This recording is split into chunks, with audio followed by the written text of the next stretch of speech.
ఆన్సర్లు ఇస్తారన్నమాట మాస్టర్స్.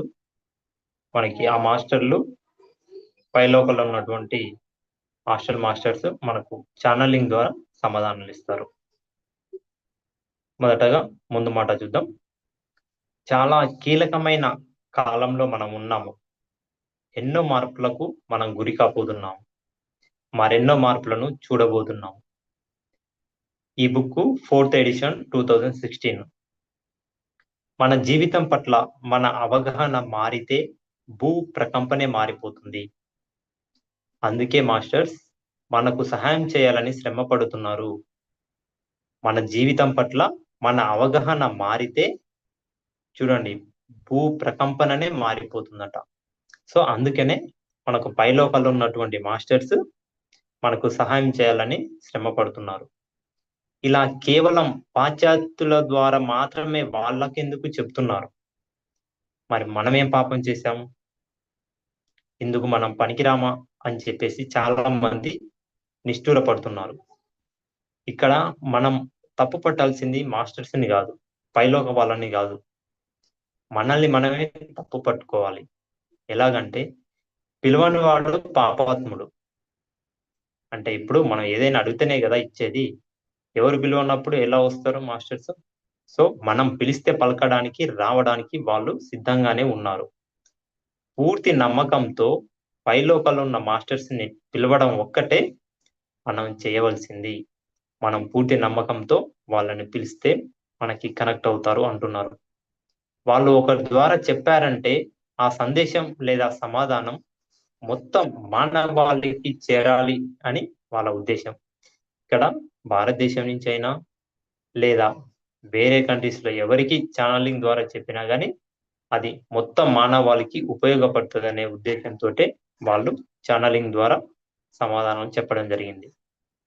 మన నిత్య జీవితంలో మనకెన్నో సందేహాలు వస్తుంటాయి. అనేక కోణాలలో నుంచి అనేక విషయాల మీద సందేహాలు కలుగుతుంటాయి. ఇది ఇలా ఎందుకు జరగాలి? నాకు ఇలా ఎందుకు అనిపిస్తుంది? పలానా దాని గురించి అసలు మాస్టర్స్ యొక్క అభిప్రాయం ఏమిటి?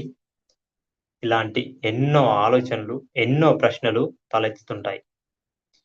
వాటన్నిటికీ కూడా సమాధానాలు మనకి ఇక్కడ మాస్టర్స్ ఛానలింగ్ ద్వారా అందించారన్నమాట. పైలోకాల్లో ఉన్న మాస్టర్స్ వాళ్ళు ఎవరెవరు అనేది నేను ముందు చెప్తా. వాళ్ళు ఛానలింగ్ ద్వారా మనకు అందించారు. మన జీవన విధానం ఎలా ఉండాలి, మన ఆలోచనలు ఎలా ఉండాలో, మన అనుభవాల వెనుకనున్నటువంటి అసలు కారణాలు ఏమిటో అన్నీ కూడా మనకి ఈ పుస్తకంలో బోధపడతాయి, తెలుస్తాయి. ఈ సమాధానాలను మనం అర్థం చేసుకొని ఆచరిస్తే మాస్టర్స్ ఎంతో ఆశగా చూస్తున్న ఆ మార్పులు తేలికగానే వచ్చేస్తాయి.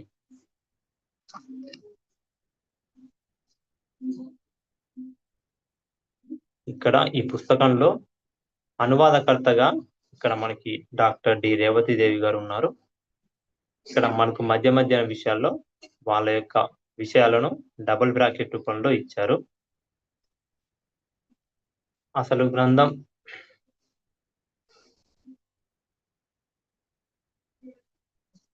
ఒక్క నిమిషం.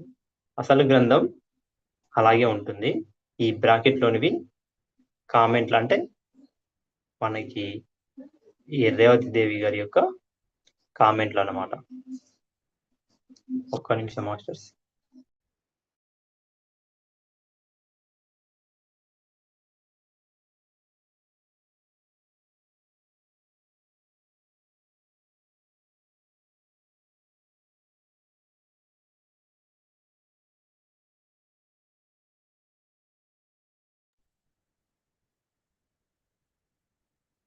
సోపానాలు అంటే మనకి ఈ పుస్తకం మొత్తం దేని గురించి ఉంటుందనేది మనకు డీటెయిల్స్ ఇచ్చారు.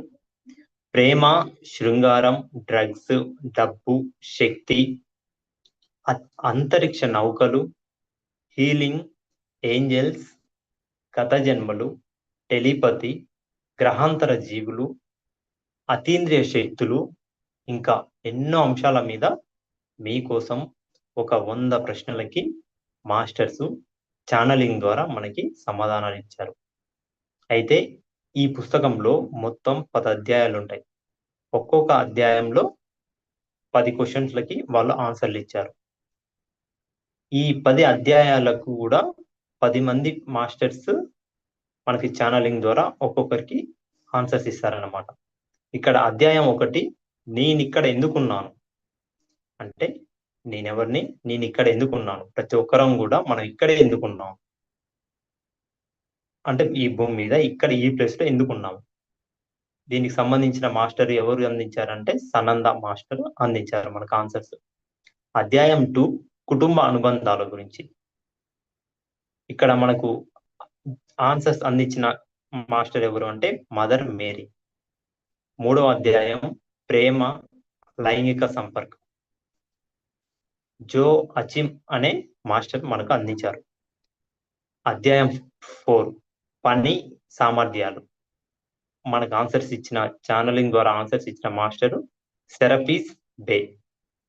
5వ అధ్యాయం ఆర్థిక విషయాలు మనకు అందించింది కుతుమి మాస్టర్. అధ్యాయం 6 అనారోగ్యం క్వాన్ ఇన్ అనే మాస్టర్ ఛానలింగ్ ద్వారా మనకు సమాధానాలు ఇచ్చారు. అధ్యాయం 7 సంతోషంగా ఉండడం ఎలా, వైట్ ఈగిల్ అనే మాస్టర్ మనకు సమాధానాలు ఇచ్చారు. అధ్యాయం 8 మృత్యువు ఐసిస్ అనే మాస్టర్ మనకు సమాధానం ఇచ్చారు. అధ్యాయం 9 ఆధ్యాత్మిక ఎదుగుదల మెల్సి జడెక్ అనే మాస్టర్ మనకు ఛానలింగ్ ద్వారా ఆన్సర్ ఇవ్వడం జరిగింది. అధ్యాయం 10 ప్రశ్నలు అంతరిక్ష నౌకలతో సహా అష్తార్ అనే మాస్టర్ మనకి పైలోకాల నుంచి ఛానలింగ్ ద్వారా అందించడం జరిగింది. ఇక్కడ తొలి పలుకు చూద్దాం. అబ్బట్లమైన టోనీ రాబిన్ అనబడే మేమిద్దరం మాస్టర్ల నుంచి 100 ప్రశ్నలకు సమాధానాలను సమకూర్చుకున్నాము. అంటే ఇక్కడ 100 ప్రశ్నలకి మాస్టర్ల నుంచి సమాధానాలు తీసుకుంది ఎవరు అంటే టోనీ రాబిన్ అనే ఇద్దరు వ్యక్తులు. మీ నిత్య జీవితంలోకి ఆధ్యాత్మిక శక్తిని తెచ్చుకోవడంలో మీకు సహాయం చేయాలన్న ఉద్దేశంతో మేము ఈ పని చేశాము. సో ఇప్పుడు ఇక్కడ మామూలుగా స్పిరిచువాలిటీ ఉన్న సమయంలో కాకుండా అదొక్కటే కాకుండా మనం నిత్య జీవితంలో ఏ పని చేసినా కానీ ఈ ఆధ్యాత్మిక శక్తిని తెచ్చుకోవడంలో వీళ్ళు మనకు సహాయం చేస్తామంటున్నారు. మనుషులందరూ తమ ఆధ్యాత్మిక ప్రకంపనను పెంచుకోవడానికి ఈ నూతన సహస్రాబ్ది ఎనర్జీ అవకాశం కల్పిస్తుంది. ఆధ్యాత్మిక చర్చిలకు గుళ్ళకు పరిమితమై ఉండదని వారానికి ఒకసారి వాళ్ళు గుడికో చర్చికో వెళ్ళి కూర్చొనున్నప్పుడు త్వరగానే గ్రహిస్తున్నారు కూడా. అది తమ ప్రతి ఆలోచనలో పనిలో భాగమై ఉండాలని గ్రహిస్తున్నారు. చూడండి, ఎప్పుడో గుడికో చర్చికో వెళ్ళినప్పుడు వారానికి ఒకసారి వెళ్ళినప్పుడు అక్కడ మాత్రమే ఆధ్యాత్మికత ఉంటుంది అనుకోకుండా మనం చేసే ప్రతిరోజు ప్రతి పనిలో ప్రతి ఆలోచనలో కూడా ఈ ఆధ్యాత్మికత అనేది భాగమై ఉండాలని ప్రతి ఒక్కరూ గ్రహిస్తున్నారట. అందుచేత మమ్మల్ని మాటికి అడుగుతూనే ఉన్నారు. ఏమని? జీవితంలో ఎదురయ్యే సమస్యలతో వ్యవహారాలతో ఆధ్యాత్మిక సాధనా మార్గంలో ఎలా ప్రవర్తించాలి అని ఎంతో మంది వీళ్ళని అడగడం జరిగింది. 5 ఏళ్ల కాలంలో చాలా తరచుగా తలెత్తిన 100 ప్రశ్నలను తీసుకున్నాము. మాస్టర్స్ ని అడిగారు. వాళ్ళైతే ఉన్నతమైన ఒరిజినల్ సమాధానాలు ఛానలింగ్ ద్వారా చెబుతారు. ఇక్కడ చూడండి, మామూలు వ్యక్తులని అడగలే వీళ్ళు. ఇప్పుడు ఎంతో మంది వీళ్ళని చాలా ప్రశ్నలు అడిగారు 5 ఏళ్ల కాలంలో. వీళ్ళేం చేశారు, అందులో నుంచి ఒక 100 ప్రశ్నల్ని షార్ట్ లిస్ట్ చేసి ఎవరిని అడిగారు? పైలోకాల్లో ఉన్నటువంటి మాస్టర్స్ ని సమాధానం అడిగారు. ఎందుకు? వాళ్ళైతేనే ఉన్నతమైనటువంటి ఒరిజినల్ సమాధానాలు ఇస్తారు కాబట్టి ఆ మాస్టర్స్ ని వీళ్ళు సమాధానం అడిగారు. వాళ్ళు ఛానలింగ్ ద్వారా వీళ్ళకి ఆన్సర్స్ ఇచ్చారనమాట. మేము అడిగింది ఒక్క మాస్టర్ని కాదు, రకరకాల మాస్టర్స్ ని అడిగాము. ఐసిస్ అని, White Eagle, Sananda, Mother Mary, Kuthumi, Serapis Bey, కాన్వియన్, Joachim, Ashtar, Melchizedek లాంటి రకరకాల మాస్టర్స్ ని వీళ్ళు ప్రశ్నలు అడిగి సమాధానాలు ఛానలింగ్ ద్వారా పొందారు. ఈ మాస్టర్స్ ఏ ఒక్క మతపరంగాను దృక్పథం పరంగాను చెప్పరు. హిందువులకు, క్రైస్తవులకు, ముస్లింలకు, యూదులకు, బౌద్ధులకు, నూతన యుగ సాధకులకు, అన్ని మతాల వారికి కూడా, అన్ని సిద్ధాంతాల వారికి వర్తించేటట్లుగానే చెప్తారు. అంటే వీళ్ళకి అందరికీ కలిపి వీళ్ళు చెప్తారు, అంటే వీళ్ళు చెప్పే ఆన్సర్ అందరికి వర్తిస్తుందని చెప్తున్నారు. వాళ్ళు చెప్పే అంశాలలో శృంగారం, సోల్మేట్స్, అభివ్యక్తీకరణ, హీలింగ్ శక్తులు, కాంతి దేహ కార్యకలాపాలు, భూమార్పులు, మత్తు పదార్థ సేవనం, అంతరిక్ష నౌకలు, ఆత్మహత్య, స్టార్ చిల్డ్రన్స్ అంటే నక్షత్ర బీజకులు, మరణం, ఇంకా ఎన్నెన్నో విషయాలకు చెందిన ప్రశ్నలు ఉన్నాయి. చూడండి, ఈ 100 ప్రశ్నలలో అన్ని రకాలుగా టచ్ చేశారు. ఆచరణ యోగ్యమైన ఆధ్యాత్మిక సమాచారాన్ని అందించడంలో టోనీ, నేను మా జీవితాలను అంకితం చేసి ఉన్నాం. ఈ గ్రంథం మీకు జ్ఞానాన్ని కలిగిస్తుందని, మిమ్మల్ని ఆలోచింప చేస్తుందని, మీకు ఉపయోగకరంగా ఉంటుందని ఆశిస్తున్నాము. ఇట్లు ప్రేమ కాంతులతో అబ్బట్లు. ఫస్ట్ అధ్యాయం, నేనెవర్ని, నేనిక్కడ ఎందుకున్నాను. ఈ అధ్యాయంలో వచ్చే ప్రశ్నలకు సమాధానాలు జీసస్ కు ప్రజ్ఞాత్మ అయిన సనందుడు చెప్పారు. ఆయన చాలా సానుభూతిపరుడు, ప్రేమమూర్తి అయిన మాస్టర్. ఆయన భూమి మీద ఎన్నో జన్మలు తీసుకొని స్వ అనుభవంతో మానవుల యొక్క పరిస్థితులు, సమస్యలని అర్థం చేసుకున్నారు. ఇప్పుడు ప్రశ్న, నిజానికి నేనెవర్ని? చూడండి, ఎవరికి వాళ్ళే ప్రశ్నించుకోవాలి, నేనెవర్ని అని చెప్పేసి. చాలా మందికి వచ్చే ప్రశ్న ఇది. దానికి ఛానలింగ్ ద్వారా సనందుడు మాస్టర్ చెప్పిన ఆన్సర్ చూద్దాము. నీవు ఆత్మవు. మనం ఏం ప్రశ్నించినాం? నేనెవర్ని అని కదా. అంటే మనం నీవు ఆత్మవు అంటే మనం అందరం కూడా ఆత్మలం. నీవు ఆత్మవు, భగవత్ శక్తిలోని భాగానివి, హిరణ్య గర్భత్వంలోని భాగానివి, ఆ భగవంతుని యొక్క శక్తిలోని భాగానివి. మానవ జీవితాన్ని అనుభవించడం కోసం ఈ సమయంలో భూమి మీద భౌతిక శరీరంలో జన్మ తీసుకున్న ఆత్మవు. చూడండి, ప్రాక్టికల్ గా ఆలోచించండి. ఒకసారి మనం గుర్తుకు తెచ్చుకోండి. మనం పైలోకాల నుంచి ఈ భూమి మీద ఈ శరీరం తీసుకున్నాం అన్నమాట. సో మనం ప్రణాళిక ప్రకారంగానే ఇక్కడికి వచ్చినాం. మరి పైలోకాల్లో ఉన్నటువంటి ఆత్మ అయినా, ఇక్కడున్న ఆత్మ అయినా ఎక్కడి నుంచి వచ్చింది? ఆ భగవత్ శక్తిలోని ఒక భాగం అన్నమాట. ఆ దివ్య శక్తిని సమస్తం తెలిసిన, అన్నింటా శక్తివంతమైన, అన్నింటినీ ప్రేమించే ఒక మహా ఎనర్జీగా మీరు ఊహించుకోగలిగితే, ఆ దివ్య ఎనర్జీలో మీరు ఒక భాగం అని మీకు అర్థమవుతుంది. చూడండి, ఆ దివ్య శక్తి, భగవంతుని శక్తి సమస్తము తెలిసింది, అలాగే అన్నింటా ఉన్నటువంటి శక్తివంతమైనది, అన్నింటినీ ప్రేమించే ఒక మహా ఎనర్జీ అన్నమాట. ఆ ఎనర్జీని కనుక మనం ఊహించుకోగలిగితే, అప్పుడు ఆ దివ్య ఎనర్జీలో మనం ఒక భాగమని మనకు అర్థమవుతుంది అంటున్నాడు. విశ్వ ప్రేమ, విశ్వ జ్ఞానము అనే మహాసాగరంలో ఒక భాగమైన కాంతిలో నీ ఒక చిన్న బిందువుకి. చూడండి, విశ్వ ప్రేమలో, విశ్వ జ్ఞానం అనే ఈ మహాసాగరంలో మనం ఒక చిన్న బిందువుని, ఒక చిన్న బిందువు అన్నమాట. మీ అంతటా మీరే భూమి మీదకి వచ్చి ఇక్కడ మానవ శరీరంలో జన్మ తీసుకున్నారు. ఒక స్త్రీగా లేదా ఒక పురుషుడిగా ఉండడం అంటే ఎలా ఉంటుందో తెలుసుకొని మరింత జ్ఞానాన్ని పొందాలని మీరు పని కట్టుకొని వచ్చారు. చూడండి, ఇక్కడ మనం ఆడగా పుట్టాలన్నా, మగ పుట్టాలన్నా మనం ముందే పైలోకాల్లోనే డిసైడ్ అవి చేసుకొని మనంతటా మనమే ప్లానింగ్ వేసుకొని ఇక్కడ జన్మ తీసుకున్నామన్నమాట. ఎందుకు ఇక్కడ జన్మ తీసుకొని? జ్ఞానాన్ని పొందాలని పని కట్టుకొని వచ్చామన్నమాట. ఒక గర్భస్థ పిండంగా, ఒక పసిబిడ్డగా, ఒక చిన్న బాలుడిగా ఒక యవ్వనవంతుడిగా ఉండడం అంటే ఏమిటో మీరు ఇప్పటికే తెలుసుకున్నారు. మీ జీవితం కొనసాగే కొద్దీ నడి వయసులో ఉండడం అంటే ఏమిటో, ఆ తర్వాత ముసల్తనం ఏమిటో మీకు తెలుస్తుంది. అప్పుడు మీరు చివరికి బలహీనంగా, నాజూకుగా తయారైన ఈ ముదుసలి జీవన్ శరీరాన్ని వదిలేసి దివ్యత్వం అనే మహాసాగరంలోకి మళ్ళీ తిరిగి వెళ్ళిపోతారు. మీ జ్ఞానాన్ని అక్కడ పంచుకుంటారు.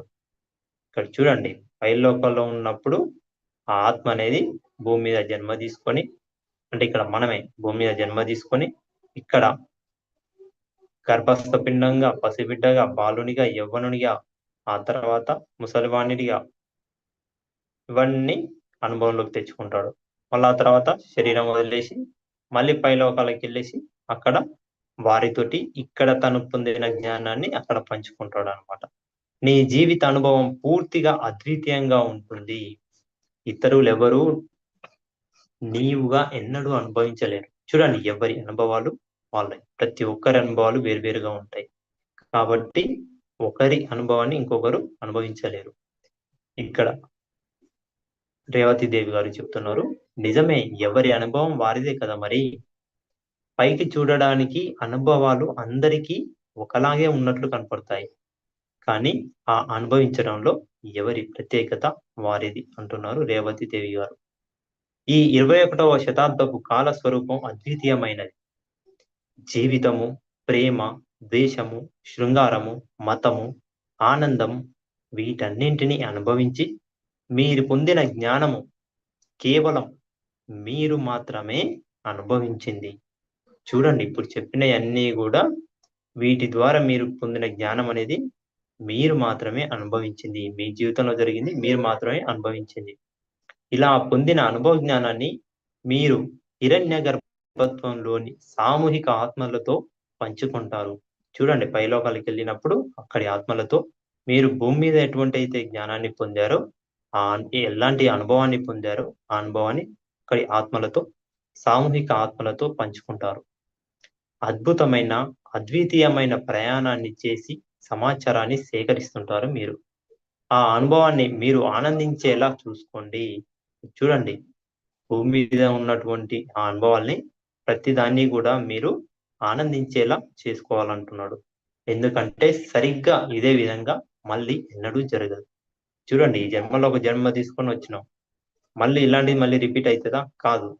అందుకే ఇప్పుడు జరిగింది మళ్ళీ ఎన్నడూ జరగదు. కాబట్టి ప్రతి అనుభవాన్ని మీరు ఆనందించేలా చేసుకోమంటున్నాడు.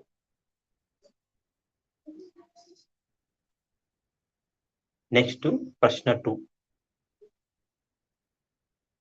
స్వర్గాన్ని వదిలి ఇక్కడికి రావాలని నేను అసలు ఎందుకు అనుకున్నాను? చూడండి, ఇప్పుడు మనం పైలోకంలో ఉన్నాం. అక్కడి నుంచి మరి కిందికి ఎందుకు రావాలి, అంటే భూమి మీదకి ఎందుకు రావాలనుకున్నాం అని జనరల్గా అందరికీ క్వశ్చన్స్ ఉంటూనే ఉంటాయి. సో దానికి మనకి ఈ మాస్టర్ ఇచ్చిన సమాధానం చూద్దాం. భూమి మీద జీవించి ఉన్నప్పుడు దేనినైనా సాధించాలంటే మీరు చాలా కష్టపడాల్సి ఉంటుందని మీకు బహుశా తెలిసిపోయి ఉంటుంది. చిన్న బిడ్డగా చదువు ప్రారంభించినప్పుడు ముందుగా కిండర్ గార్డెన్‌కి వెళ్ళవలసి ఉంటుంది. తర్వాత కష్టపడి చదువుతూ ప్రైమరీ స్కూల్ దాటి హై స్కూల్ చదువుకు, ఆ పైన కాలేజీ, యూనివర్సిటీ చదువులకు రావడం జరుగుతుంది. ఏదైనా ఒక వృత్తిలో ప్రావీణ్యత సంపాదించాలంటే మనకు ఇవన్నీ ఎక్కడ స్కూల్ కానించి, చిన్న బిడ్డగా చదువుల కానించి మనం కాలేజీ, యూనివర్సిటీ వరకు వెళ్ళాల్సి ఉంటుంది. ఉదాహరణకి బ్రెయిన్ సర్జన్ కావాలని కోరుకుంటే చాలదు. ఇప్పుడు ఒక బ్రెయిన్ సర్జన్ కావాలని కోరిక ఉంటే సరిపోతుందా? సరిపోదు కదా! ఎన్నో ఏళ్ళు కష్టపడి బడిలో చదవాలి, శిక్షణ పొందాలి. అప్పుడే ఆ వృత్తి చేపట్టడానికి పూర్తి అర్హత వస్తుంది. చూడండి, ఆ సర్జన్ కావాలంటే సర్జన్‌కి సంబంధించినటువంటి చదువు చదవాలి. అక్కడ ప్రాక్టీస్ చేయాలి. ఆ శిక్షణ పొందాలి. అప్పుడు మాత్రమే పూర్తి అర్హత అనేది వస్తుంది. స్వర్గంలో కూడా అంతే అంట. చనిపోయి భూమి అనే ఈ చిన్న గ్రహాన్ని వదిలేసిపోయినంత మాత్రాన మీ పనులు ఆగవు. ఇక్కడ శరీరాన్ని వదిలేసి పైలోకాలకు వెళ్ళిపోయినంత మాత్రాన మీ పనులు ఆగవు అంటున్నాడు. భూమితో పోల్చితే స్వర్గం చాలా అద్భుతమైన ప్రదేశమే గాని మీరు చేయవలసిన పనైతే ఇంకా చాలా ఉంది. ఒక్క ముక్కలో చెప్పాలంటే మీ రెక్కల్ని మీరు మొలిపించుకోవాల్సిన అవసరం ఉన్నది. చూడండి, మీ రెక్కల్ని మీరు ఎవరి రెక్కల్ని వారు మొలిపించుకోవాల్సిన అవసరం ఉందంట. మీరు పురోగమించాలి అనుకుంటే, ఇంకా ఇంకా పైకి ఎదగాలనుకుంటే, పరిపూర్ణమైన హిరణ్య గర్భత్వం వైపుకు సాగాలనుకుంటే ముందు మీరు పరిపూర్ణులు కావాలి. చూడండి, ఒకరు పరిపూర్ణులు కావాలి అనుకుంటే చేయాల్సింది ఎవరికి వాళ్ళే పరిపూర్ణ కావడానికి ప్రయత్నం చేస్తూ ఉండాలి. పురోగమించాలనుకున్నా, ఇంకా పైకి ఎదగాలనుకున్నా, ఆ హిరణ్య గర్భత్వం వైపు సాగాలనుకున్నా, అంటే భగవంతుని వైపు సాగాలనుకున్నా కావాల్సింది మీరు పరిపూర్ణం కావాలి అంటున్నాడు. ఈ ఉన్నత తలాల ఎరుక స్థాయిలలో మీరు పరిపూర్ణతను పొందడం కష్టం. ఇక్కడ ప్రతి ఒక్కరూ మంచి మనసుతో ప్రేమమూర్తులుగా ఉంటారు. చూడండి, పైన ఉన్నత తలాల్లో ఎరుక స్థాయిలలో ఉంటే అటువంటి పరిపూర్ణత అనేది పొందడం కష్టమట. దానికి అక్కడ ఎలా ఉంటారు? ప్రతి ఒక్కరు కూడా ప్రేమమూర్తులుగా ఉంటారట. అటువంటి దేవతామూర్తుల మధ్య ఉంటే మీలో పరిపూర్ణత్వం ఎలా వస్తుంది? మీరు అధిగమించవలసిన సవాళ్ళు అనేవి ఎలా ఏర్పడతాయి మీకు? త్వరగా పరిపూర్ణత్వాన్ని సాధించడం కోసం మీరు తిరిగి భూమి మీద జన్మించాలని నిశ్చయించుకుంటారు. చూడండి, పైలోకాల్లో దేవతామూర్తులు ఉంటారు. అక్కడ మొత్తం ప్రేమతత్వమే ఉంటది. అక్కడ ఎటువంటి సవాళ్ళు కూడా ఉండవు, సవాళ్ళు ఏర్పడవు. మరి ఎప్పుడు పరిపూర్ణత వస్తుంది? సవాళ్ళు వచ్చినప్పుడే కదా పరిపూర్ణత వస్తుంది అంటున్నారు. కాబట్టి త్వరగా పరిపూర్ణత్వాన్ని సాధించడం కోసం మనం భూమి మీద జన్మ తీసుకోవడం జరిగింది. భూమి మీద జీవితం కష్టంగా ఉంటుంది. తరచూ సమస్యలు ఎదురవుతుంటాయి. ప్రశాంతంగా, హాయిగా, ఎలాంటి గొడవలు లేకుండా, అవాంఛనీయమైన వ్యవహారాలు ఏవి లేకుండా ఉండడం అనేది సాధ్యపడదు.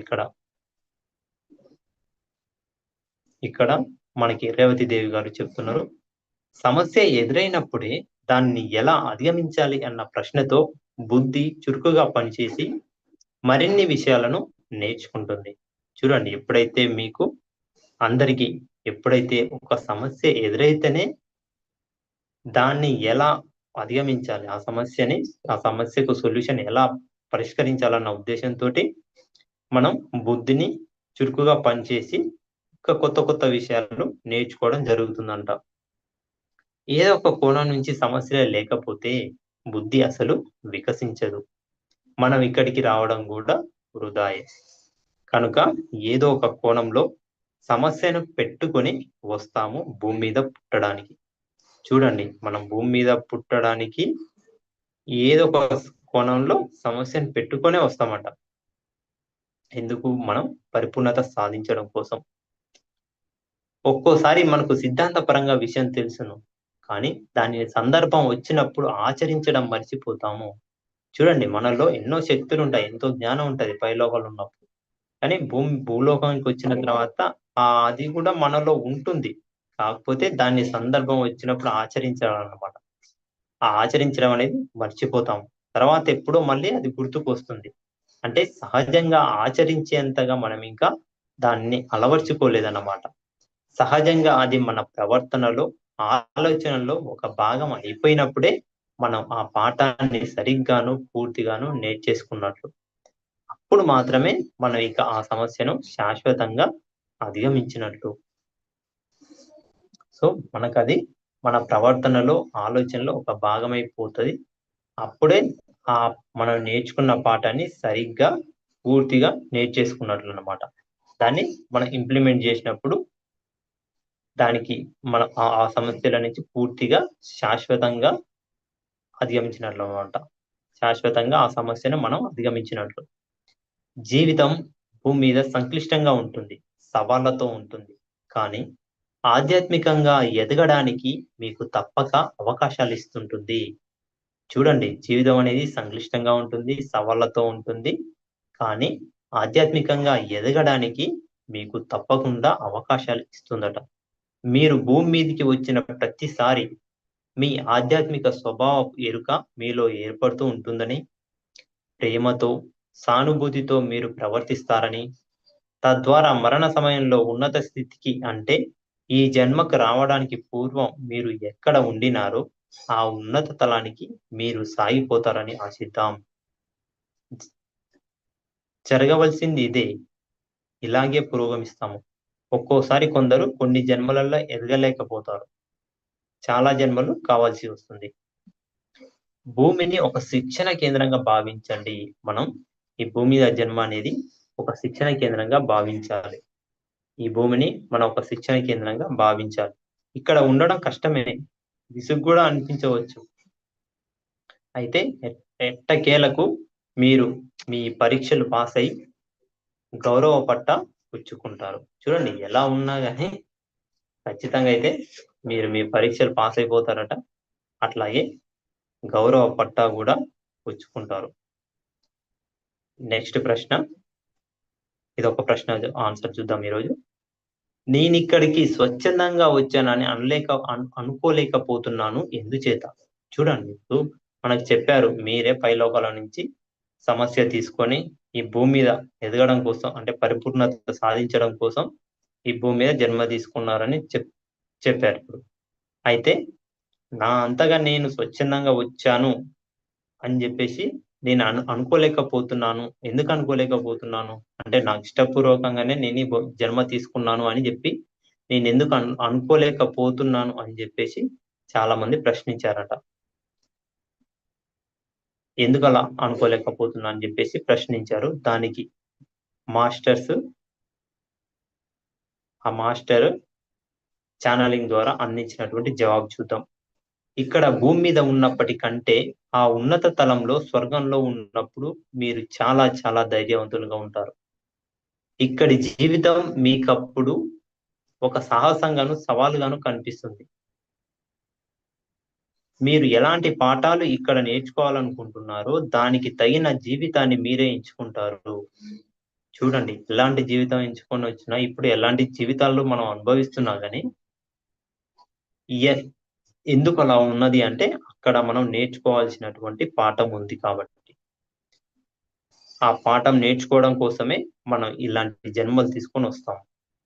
ఉదాహరణకి భూమి మీద గత ఎన్నో జన్మలుగా మీలో అసహనం చాలా ఎక్కువగా ఉన్నదనుకోండి. విపరీతమైన ఆ అసహనం వల్లనే మీరు చాలా సార్లు మీ ప్రాణాలను కూడా పోగొట్టుకొని ఉంటారనుకోండి. తొందరపడి యుద్ధ భూమిలోకి పరిగెత్తడం, లేదా తొందరపడి అసహనంతో పడవవాడి కోసం ఎదురు చూడకుండా వరబడి ఉన్న నదిలో ఈదడం లాంటి ప్రమాదకరమైన పనులు చేయడం లాంటివి గతంలో చేసి ఉంటారనుకోండి. ఈ జన్మలో మీరు ప్రశాంతంగా ఉండే చోట, సాఫీగా జీవితం సాగిపోయే చోట జన్మించాలని ఎంచుకుంటారు.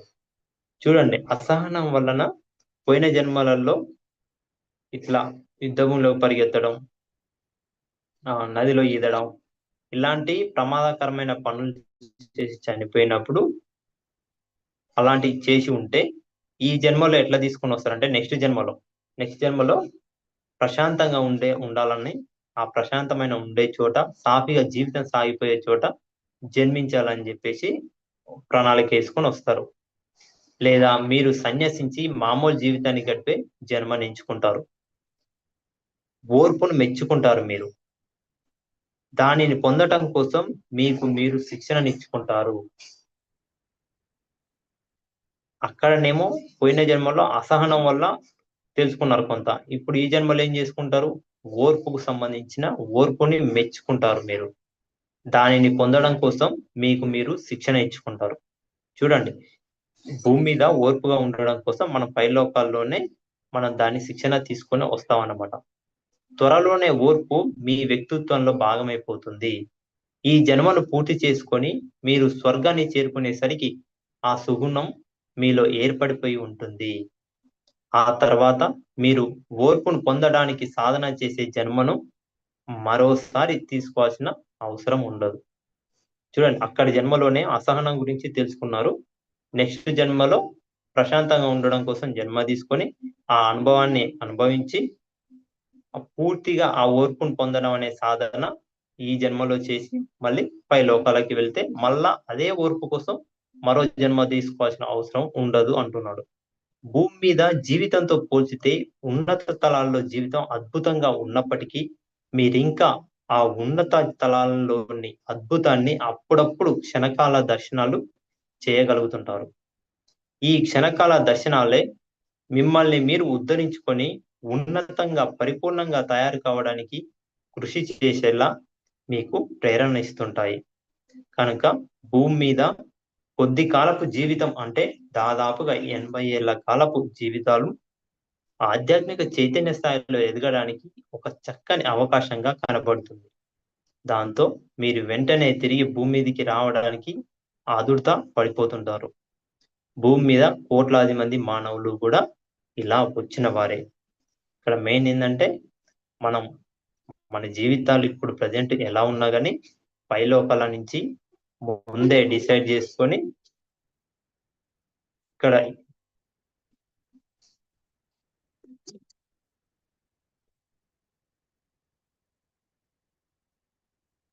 ఇక్కడ ఆ జీవితాన్ని మనం అనుభవంలోకి తెచ్చుకొని మళ్ళీ పరిపూర్ణత సాధించి మనం పైలోకాలకి వెళ్తామని మనకి ఈ 3 ప్రశ్నలకి మనకు సమాధానం ఇవ్వడం జరిగింది.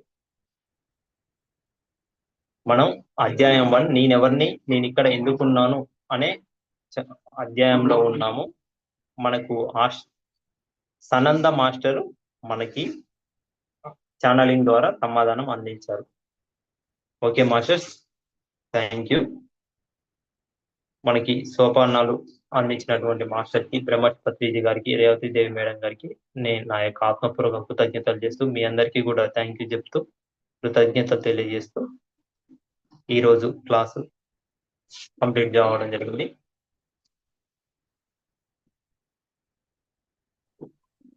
అన్మ్యూట్ చేసుకొని మాట్లాడగలను. Thank you sir. Thank you master, బాగుంది. ఎన్నో ప్రశ్నలకి సమాధానాలు దొరుకుతున్నాయి సార్. ఓకే.